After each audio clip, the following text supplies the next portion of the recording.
Good evening and welcome to our June 25th Board of Douglas County Commissioners 5:30 business meeting. Paper copies of the agenda are available for those here in person, and the full packet is available on our website. If you review the agenda, first we will consider our consent agenda. There is one item on that agenda. After our consent agenda, we'll have general public comment. We welcome general public comment for addressing issues not on today's agenda, but otherwise related to county business.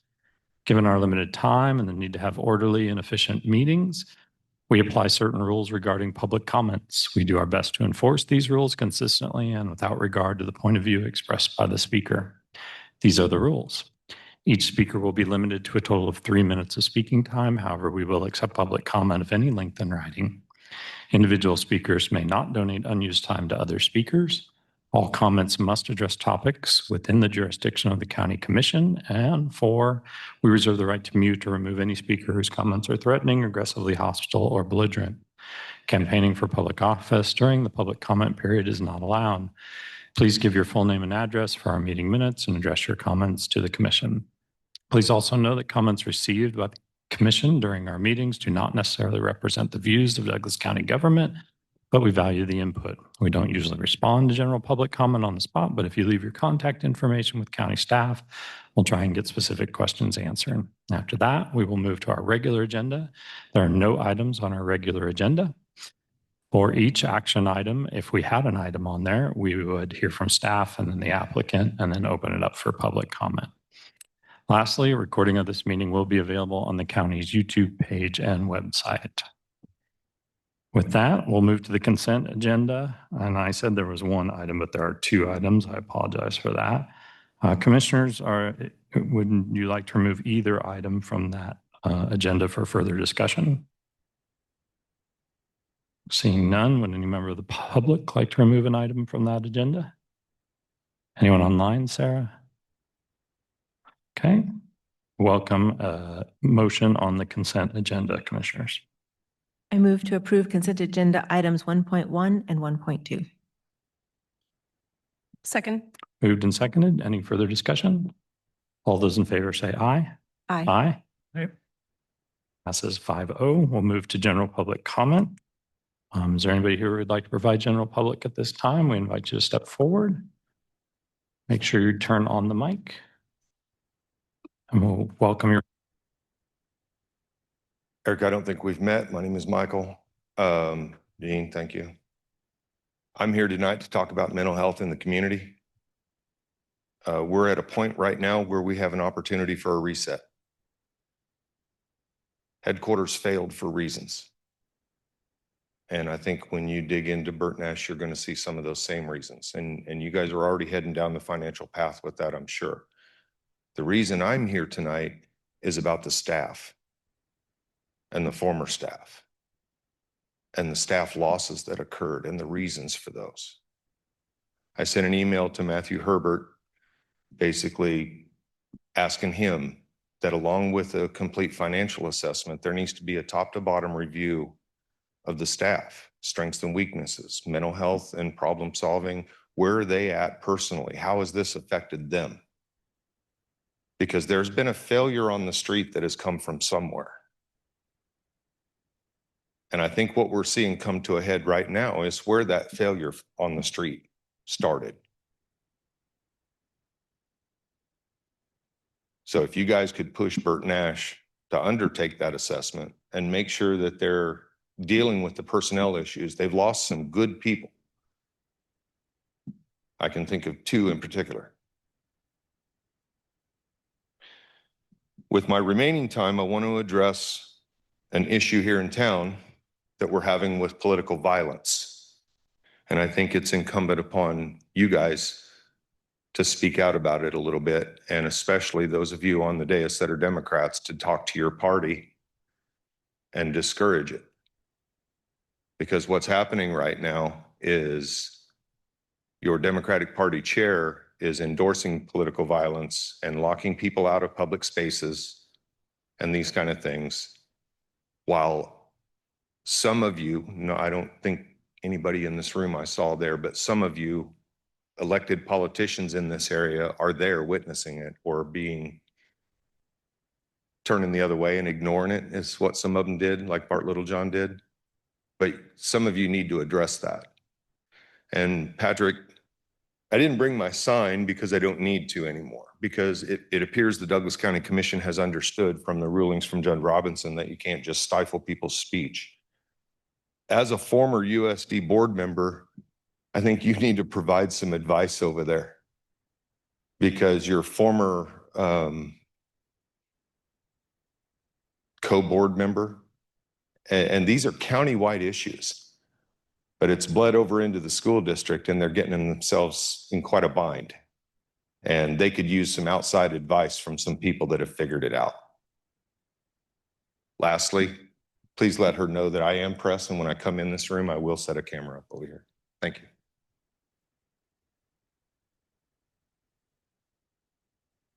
Any other public comment here at the courthouse? Anyone online, Sarah? Okay.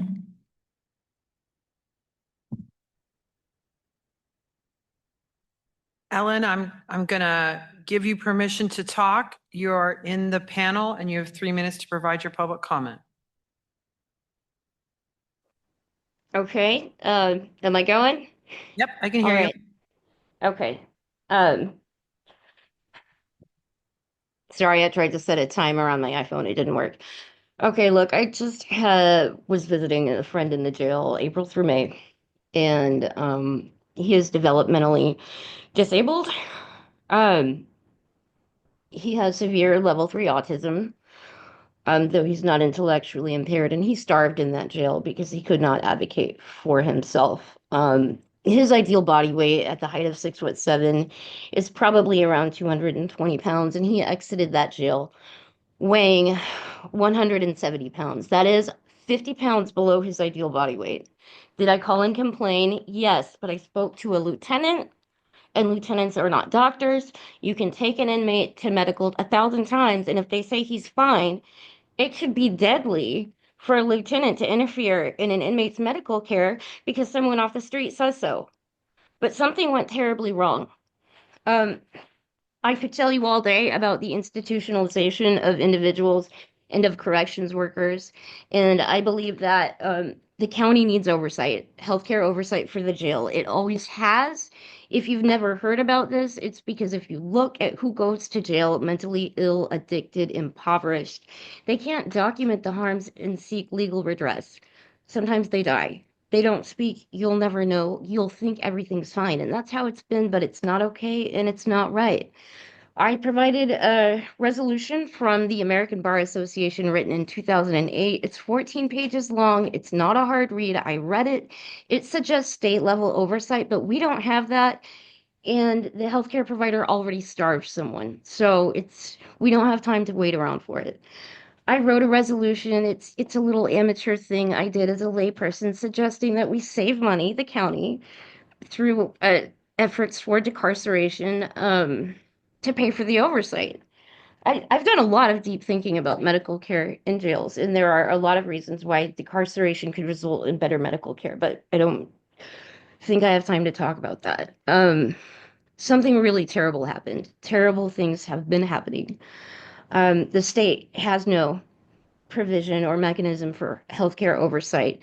The sheriff's department is not a doctor. They hired doctors, they hired experts, and the experts failed us. So we need something else, and we need it now. Because I'm concerned about long-term damage to this individual's health, and I know he's not the only one. So I think that's all I got. Thank you, Ellen. Any other comments online, Sarah? Okay. We'll close public comments. We'll move to our regular agenda. We don't have any items there. Appointments, commissioners, I typically check Sarah's email, but my email is not restarting. So I don't think I listed any last week. don't think there but were any I last think week. I have some coming to you. Okay. And so we'll move to commissioner or administrator miscellaneous, and we'll move to Sarah's memo first. Thanks, commissioners. My updated memo is attached to the packet. Just want to remind commissioners that we have our quarterly lunch with the district court judges on July 1st. That's going to be in the EOCA in the other building. Just to let you know that next week we do have a 4 o'clock work session for Consolidated Fire District Number 1 and the analysis from ESCI. And that's all I have, Commissioners. Commissioners, do you have any? Thank you, Sarah. Commissioners, any miscellaneous items? Was there an exciting appointment yet to be made to the Solid Waste Advisory Board? Oh, Yes, yes. that's right. Let's back up, commissioners. I would like to move to appoint Commissioner Karen Willie to the Solid Waste Advisory Board if she will accept that nomination. I will. Do I have a second? Second. Moved and seconded. Any further discussion? All in favor, say aye. Aye. Oh, you're gonna miss Congratulations, out. Karen. Yes. Okay. Any other miscellaneous items? I want to share with commissioners that the EDC met on Friday and passed a new set of bylaws. There isn't, well, depends what you term significant. That makes an assumption. The big change that I would say in there is that the appointment by the county commission, and it may be a county commissioner or designee, is now a voting member. So we should maybe put some brain thought behind whether we still want that to be a commissioner. We could appoint staff as our voting member. We could appoint a member of the community as our voting member, but going forward, a member of an appointee, the county commission or their designee will have a vote. Same for the city commission, and their designee will also have a vote. We still have a fairly large Economic Development Corporation Board of Directors. I think there was a lot of discussion about maybe making that a little smaller. I think we want to make sure if we've got people who are interested in being highly involved in the Economic Development Corporation's work and economic development in our communication, we want to keep them involved. At the same time, I think there is some challenges sometimes having a quorum. So my expectation, commissioners, is that that number may reduce over time just based on making sure that all who are there. County staff and city staff are still members, although not on the directors, which means they are attending meetings, providing technical advice, but not voting unless we make the county administrator our designee. Any questions on that?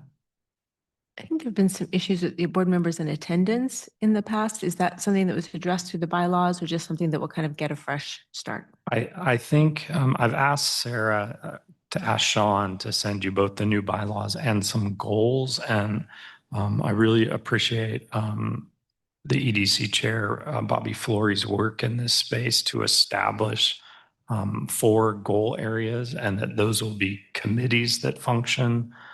You'll get those goals and hear those, and I'm sure we'll talk about them a little bit at the budget meeting. But working towards those goals in committees, we hope will drive attendance a little better. If it doesn't, I think then we have to ask people, like, why are they on the board? What's the purpose? And I think I've heard from Bobby and a few others that they're looking at people who've not been attending regularly, and we'll be visiting with them to see if they're going to remain.